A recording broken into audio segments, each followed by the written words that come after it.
नमस्ते विद्यार्थीगण, कैसे हैं आप सभी। उम्मीद है सभी लोग ठीक होंगे। चलिए हम देखते हैं अपना आज का प्रश्नावली 1A का 10वां प्रश्न। क्या है? संख्या रेखा पर 5 और 7 का योग लिखिए। चलिए समय व्यतीत ना करते हुए हम सवाल को समझते हैं। और ये सभी किताब आपके पास होनी चाहिए, डॉक्टर मनोहरी की है, 25-26 एडिशन की। ठीक है, चलिए समय व्यतीत ना करते हुए हम सवाल को देखते हैं।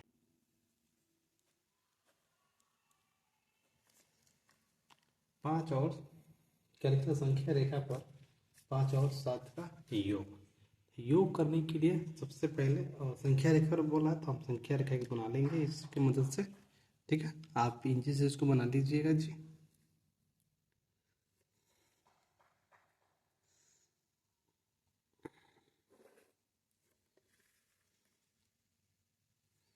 ऐसे आपको लाइन खींच लेना है।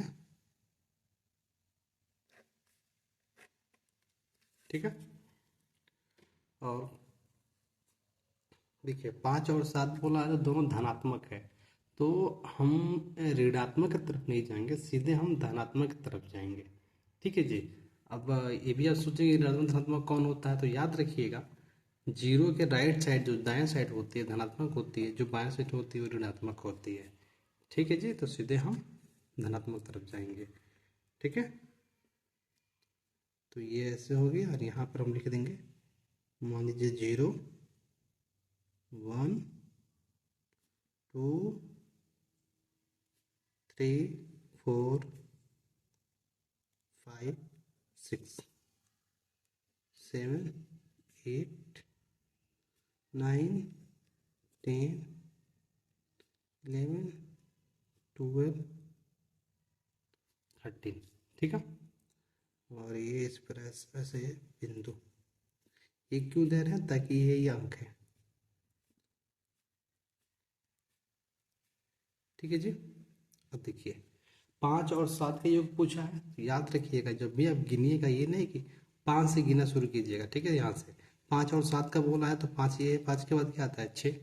अब ये आप में सोचिएगा कि 5 से 7 तक गिनने के लिए बोला ना 5 और 7 का योग, तो ये नहीं कि 5 से गिनना शुरू करने।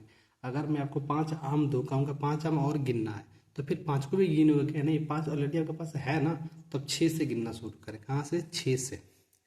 तो ये 5 हो गया, तो यहाँ से गिने 1 2 3 4 5 6, है ना। कितना हो गया? कितना बोला है जी? 7 तक बोला है, तो यहाँ से गिना 1 2 3 4 5 6 7। देखिए क्या हुआ, 1 2 3 4 5 6 7, तो कितना हुआ? 12। तो यहाँ से हम इसको उठाएंगे ऐसे, हम यहाँ से इसको ऐसे 5 से गिनना शुरू करेंगे। 7 कहाँ पे आया? 1 2 3 4 5 6 7, तो यहाँ पे आ गए। ठीक है, हम डायरेक्ट इसको यहाँ पे ऐसे, यहाँ से ऐसे, ये हो गया। तो 5 से 7 आगे योग करने पे कितना मिला? हम 12 यहाँ पे लिख सकते हैं। तो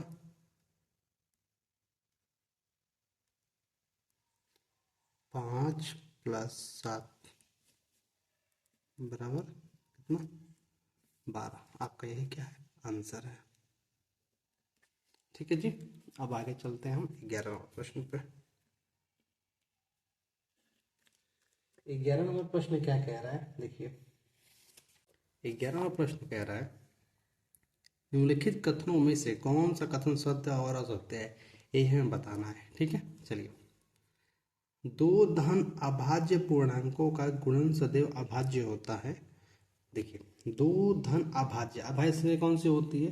वो संख्या जो किसी से ना कटे, एक से कटे और वो संख्या स्वयं से कटे, वो क्या होती है? अभाज्य संख्या। अगर आप अभाज्य संख्या नहीं पढ़े तो हमारी इंट्रोडक्शन वाली वीडियो कक्षा 10 में जाकर आप उसको जरूर देख लीजिए, आपको समझ में आ जाएगा। ठीक है, तो इसको यहीं पे देखिए। तो पहला जो है 11 का क,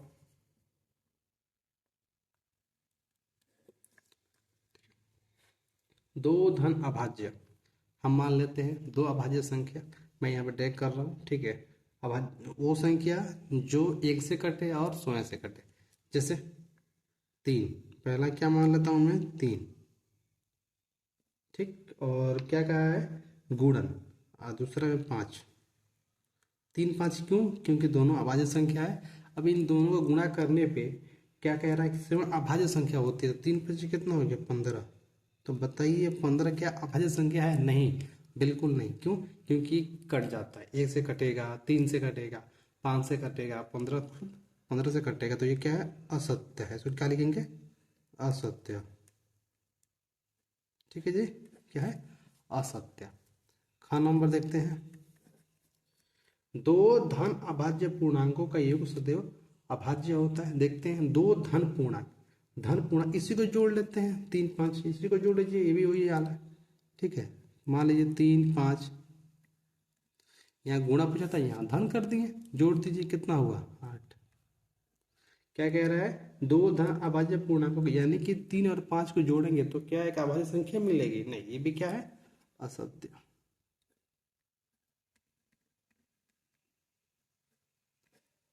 ठीक है, अब हम अगला देखते हैं, इसमें गौर नंबर भी है। यदि ए और बी कोई दो ऋण पूर्णांक हैं तथा ए प्लस बी भी सदैव एक ऋणात्मक पूर्णांक होंगे। क्या है इसका मतलब, ए और बी, तो हम इसी को मान लेते हैं, ये भी इसमें मान लेते हैं, इसमें भी मान लेते हैं। मान के चलिए ए हमारा जो है -3 है, ठीक है, और बी भी ऋण पूर्णांक है, तो मान लीजिए 5 भी क्या है हमारे पास -5। ठीक है, तो क्या जब इन दोनों को जोड़ेंगे तब ए प्लस बी भी सदैव एक ऋण पूर्णांक होगा, ए प्लस बी, ठीक है। अब देखिए यहाँ प्लस बोला है तो प्लस में कर दे रहे हैं, देखिए -3 प्लस -5। अब इसको दिखाना है क्या ये ऋण पूर्णांक होगा, देखते हैं।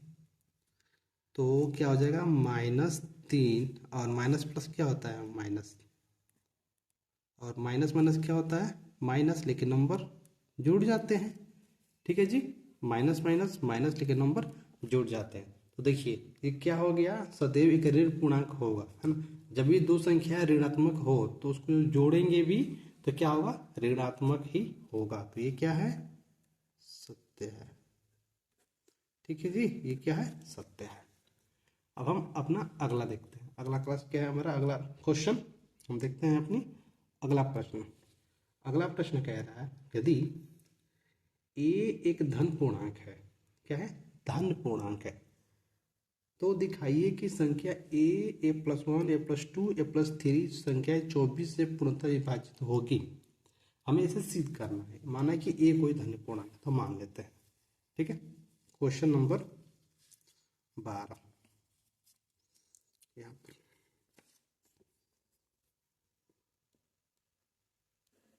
ठीक है, 12 का हल।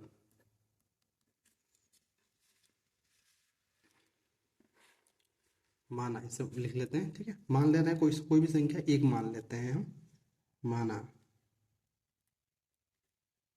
ठीक है, धन पूर्णांक है, माना एक ए बराबर 1, ठीक है। अब चलिए, तो दिखाइए कि संख्या संख्या क्या दिया है, ए इंटू ए+1, और क्या दिया है फिर ब्रैकेट ए+2, फिर क्या दिया है ए+3। संख्या क्या है 24 से विभाजित है, विभाजित का मतलब क्या होता है जी भाग है, यानी कि ये जो संख्या है इसको भाग दे रहे, विभाजित हो रही है कि नहीं हो रही है, हमें ये बताना है। चलिए इस पर ध्यान देते हैं। ए बराबर क्या माने थे एक, तो यहाँ भी क्या मानेंगे एक, तो ये कितना हो जाएगा 1+1, क्योंकि यहाँ ए बराबर 1 माने तो यहाँ भी 1 होगा, फिर यहाँ भी 1+2, फिर यहाँ भी 1+3, है ना, =24, ठीक है। अब ब्रैकेट वाला पहले जोड़ लीजिए, नियम यही कहता है, एक एक कितना हो गया 1 1 2, ठीक है। देखिए 1 2 के यहाँ कोई चिन्ह नहीं है तो गुणा का हम चिन्ह लगा दे रहे हैं, आपको पहले हम बता दे रहे हैं, ठीक है। और 2 1 कितना हो गया 3, और 3 1 4, भागे 24। तो इसको गुणा कर लीजिए जी, 2 एकम 2 तेज 6 चौके 24, तो 24 भागे 24। यानी देखिए दोनों क्या है, एक दूसरे से विभाजित है। क्या है? विभाजित है। ठीक है, तो आप यहाँ पर लिखिएगा अतः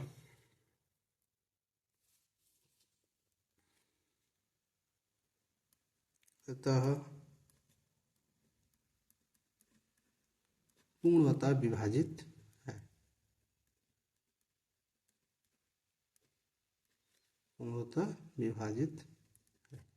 ठीक है, यही आपका आंसर है। ठीक है, अब हम चलते हैं अपना अगला प्रश्न, प्रश्न नंबर 13। 13 को हम देखते हैं जी। ठीक है,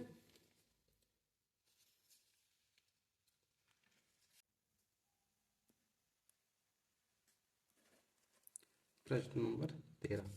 13 क्या कह रहा है देखिए, यदि एक ए सम धन पूर्णांक है और बी एक विषम धन पूर्णांक है तो बताइए कि निम्नलिखित संख्याओं में से कौन सी संख्या सम होगी। हमें यही बताना है, यानी कि कौन सी संख्या है सिर्फ सम होगी, और हमको कुछ क्वेश्चन दे दिया गया है। ठीक है, चलिए इसको हम बनाते हैं समय व्यतीत न करते हुए।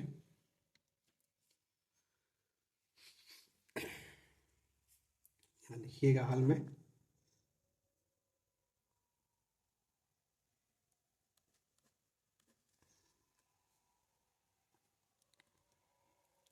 मान लेते हैं सबसे पहले। ठीक है, मान लीजिए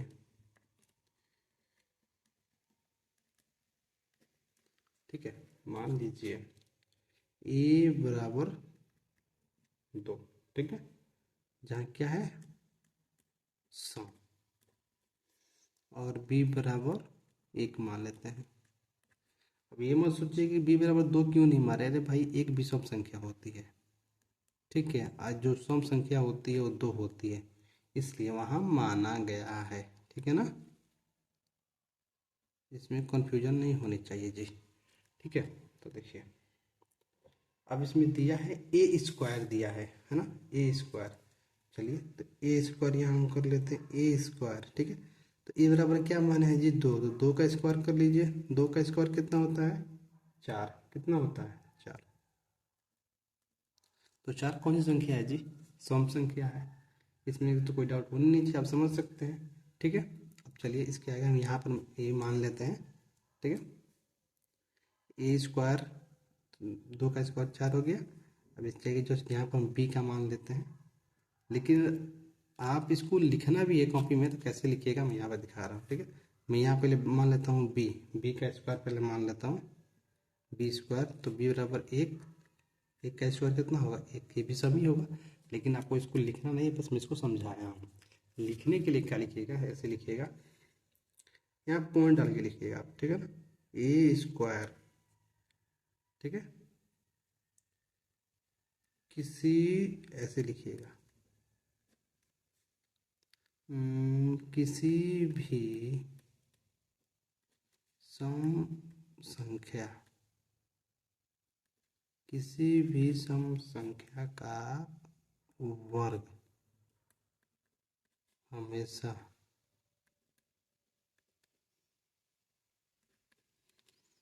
क्या होता है, सम होता है।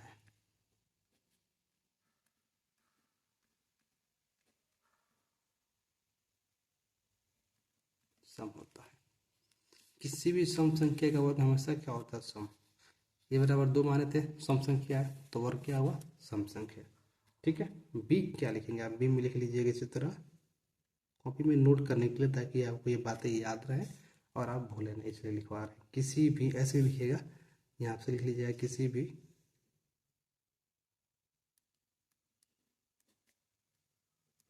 किसी भी विषम संख्या का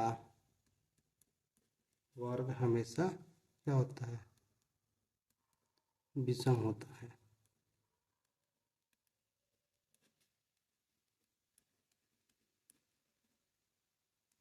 ठीक है जी, विषम होता है। अब देखिए अगला, अब दिया है ए प्लस बी हमारे पास, देखिए किताब में दिया है ए प्लस बी, नोट देखिए किताब आपके पास होना चाहिए जी। तो ए प्लस बी है ना, तो ए प्लस बी, तो यहाँ देखिए ए बराबर क्या माने थे 2, बी बराबर क्या माने हैं 1, ठीक है।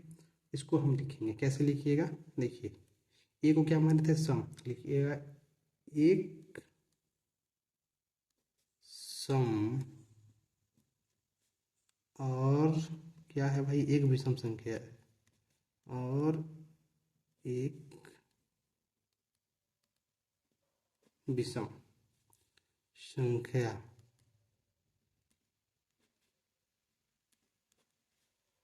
का योग। योग क्यों, क्योंकि यहाँ प्लस का चिन्ह है इसलिए योग हमेशा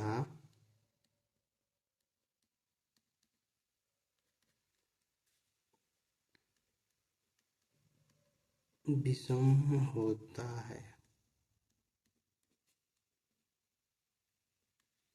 विषम होता है। कैसे, देखिए ए बराबर क्या माने थे 2, बी बराबर क्या 1, इसको जोड़िए, ये क्या हो गया 2 प्लस 1 कितना हो गया 3, 3 क्या है विषम संख्या, ठीक है।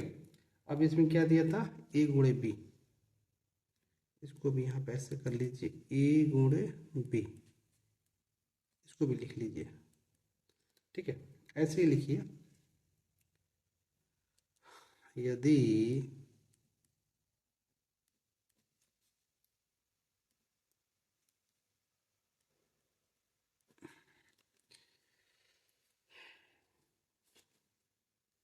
यदि एक यदि एक सम और एक विषम संख्या, यदि एक सम और विषम, ठीक है, गुणनफल में हो, गुणन यदि एक सम और विषम माफ कीजिएगा गुणन हो, यदि एक सम और विषम यदि एक सम और विषम संख्या का गुणन हो, है ना, तो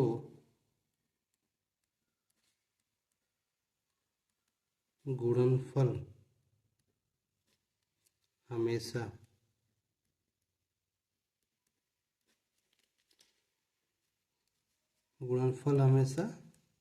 सम होता है, ये लिखना है आपको, सम होता है, ठीक है। कैसे, देखिए ए बराबर क्या माने थे 2, ए बराबर 1, गुणा कीजिए क्या आ गया 2, तो क्या हुआ सम हुआ कि नहीं हुआ जी, ठीक है। अब हम देखते हैं यदि ए और ए प्लस 1, अब इसका देखेंगे हम, सबका पारी पारा से बता रहे हैं जी, एक एक करके मैं बता रहा हूँ, ठीक है। अब देखिए यदि यहाँ देखिए लगातार है, क्रमागत है कि नहीं, क्रमागत का मतलब होता है लगातार, ठीक है। तो यहाँ लिखेंगे यहाँ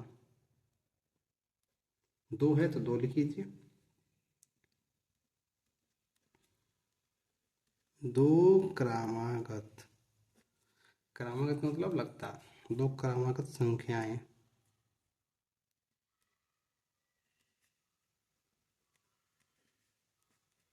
तो क्रमागत संख्याओं का गुणनफल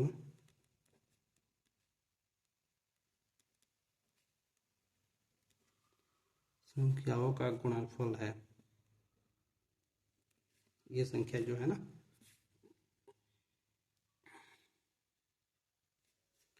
तो अब क्या है जी, यहाँ 2 क्रमागत संख्याओं का गुणनफल है, चूंकि क्यों, क्योंकि ए, इसमें का ए क्या है सम है, सम क्यों है क्योंकि ऊपर समान है, क्योंकि ए सम है इस समय, तो इसलिए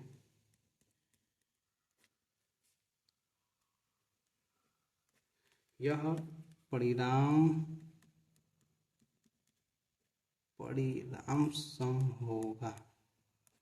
ये थोड़ा आपको समझ में नहीं आया होगा, मैं समझा दे रहा हूँ, ठीक है। क्या मतलब है, देखिए यह 2 क्रमागत संख्याओं का गुणनफल, 2 यहाँ पे लगातार है इसलिए, तो जो कि ए सम है तो इसलिए इसका यह परिणाम सम होगा, ए सम का मतलब ये वाला, ठीक है। अब कैसे हुआ देखिए, इसको मान लीजिए 2, ये यहाँ लिखा है और ये भी क्या हो गया a+1। तो ए के स्थान पे क्या माने थे 2, कहाँ दिखा है यहाँ पे लिखा है ये, ठीक है। तो ये 2 हो गया। अब ब्रैकेट के अंदर भी 2 लिखेंगे, 2+1। अब इसको कर दीजिए, देखिए तो ये हमारा 2 हो गया। सबसे पहले क्या जोड़ते हैं, तो पहले ब्रैकेट वाला जोड़ते हैं। 2 कितना हो जाएगा 3, 3 होगा, कुछ चिन्ह नहीं है तो क्या लगाएंगे गुणा, तो कितना हो गया 6, ठीक है। तो क्या होता है, इसलिए यह परिणाम सम होगा, ठीक है जी। अब हम आगे देखते हैं, इसके अगला वाला जो टॉपिक हमारे पास है क्या है, बी। बी ब्रैकेट में b+1, ठीक है। चलिए देखिए, इसमें आप यहाँ तक लिख लीजिएगा, बस यहाँ तक मैं यहाँ लिख दे रहा हूँ चूंकि, ठीक है ना, क्योंकि वीडियो ज़्यादा लंबा हो रहा है इसलिए मैं, ठीक है। चूंकि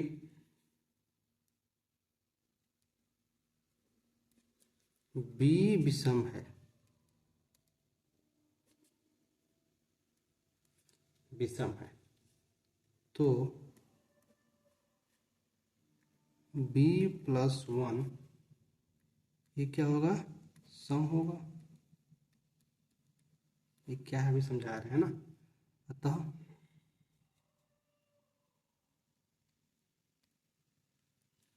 गुणनफल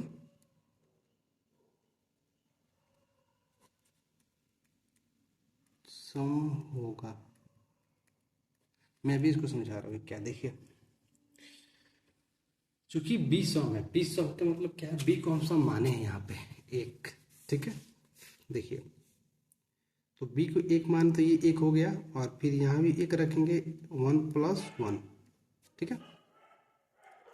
b+1 सम होगा, इसका मतलब क्या है, देखिए ये 1 हो गया, 1 1 कितना हो गया 2, तो यहाँ क्या हो गया गुणा 2 हो गया, 2 में क्या गुणा करके क्या होगा 2, इसलिए क्या हो गया b सम संख्या हो गया, ठीक है। आपको ये मेरी बात समझ में आई होंगी। अब हम चल प्रश्न नंबर 14 देखिए, यहाँ हल में धन पूर्णांकों के गुणधर्मों के अंतर्गत निम्नलिखित कथन सत्य है। देखिए ये जो प्रश्न है ना, ये आपको गुणधर्म बस बताना है कौन किस किस के अंदर आता है, ठीक है। पहला है 3 गुणे 8+7। देखिए इसमें गुणा और योग यानी कि जोड़ और घटा, माफ कीजिए, जोड़ और गुणा दोनों है, तो ये किसके अंतर्गत आएगा, ये आपका आता है योग का, हाँ, योग पर गुणा का वितरण नियम में आता है ना, क्योंकि गुणा भी है और माफ कीजिए योग भी है और गुणा भी है, तो ये जाहिर सी बात है उसमें आता है। तो लिखिएगा यहाँ पर योग गुणा का, योग है और गुणा, गुणा भी है, तो योग गुणा का वितरण नियम ऐसे लिखिएगा, बस जो पूछा है उसको लिख देना है जी, वितरण नियम, ठीक है। ये कौन सा था, पहला था। ए, बी देखते हैं, बी, बी क्या होगा हमारा, बी हमारा जोड़ वाला है तो सिर्फ योग है ये, तो योग सहचार्य नियम लिख दीजिएगा, योग का सहचार्य नियम। देखिए इस वाले में गुणा था तो गुणा, योग और गुणा दोनों लिखे हैं, इससे जोड़ वाला तो योग का सहचार्य लिखे हैं, ठीक। योग का सहचार्य, सहचार्य नियम, ठीक है। सी क्या देखते हैं, सी क्या क्या कह रहा है, 3 गुणे 2 और 2 गुणे 3, ये कौन सा है, क्रम विनिमय नियम है, यानी कि उल्टा सीधा उसी को बोलते हैं क्रम विनिमय, क्रम विनिमय नियम,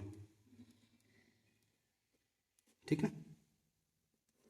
डी नंबर कौन सा है, 3 गुणे 5 = 1 गुणे 5, तो इधर और 3, ये तो ये कौन सा नियम है जी, ये कोई नियम नहीं है, लिख लीजिए कोई नियम नहीं, कोई नियम नहीं, ठीक है, बात खत्म। चलिए आते हैं 15 नंबर प्रश्न पे।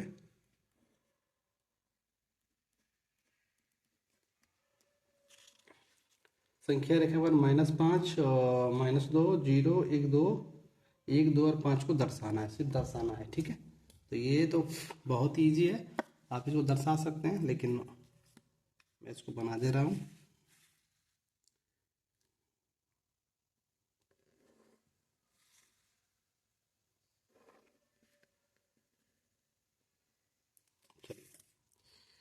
ये हो गया और ये बन गया। एक बात याद रखिएगा, इसमें लिखना क्या है तो याद रखिएगा। देखिए इसमें जो सबसे पहले जो है -5, तो -5 तो किधर आ गया, बाएं तरफ, और उधर 5 भी है तो वो किधर जाएगा, दाएं तरफ। तो इससे आगे के अंक मत लिखिएगा, बस जहाँ तक पूछा है वहीं तक लिखिएगा। ठीक है, चलिए। तो मैं यहाँ पर अगर मान लीजिए मैं 0 कर लेता हूँ, तो यहाँ कर लीजिएगा -1। ठीक है, और यहाँ कर लीजिएगा -2, ये -3, -4 और -5। ठीक, यहाँ कर लीजिएगा 1, ठीक है, 2 3 4 और ये 5। ठीक है, बस इसको दर्शाना है। तो ये तो हमारा है -5, तो यहाँ पे इसको ये सब कर लीजिएगा। अगर इसको दर्शाना तो 2 लगा दीजिए यहाँ पर, ऐसा हो गया। और क्या पूछा है, -2, तो ये रहा आपका -2। और क्या है जी, 0, तो ये रहा 0। ठीक है, ज़्यादा कुछ नहीं करना है, बस ये 1 2 और ये क्या हो गया आपका 5। ये आपका आंसर हो गया, ये आपका आंसर। ठीक है जी, तो मिलते हैं आप सभी से अगले नेक्स्ट वीडियो में। तब तक के लिए आप सभी का बहुत बहुत ही धन्यवाद।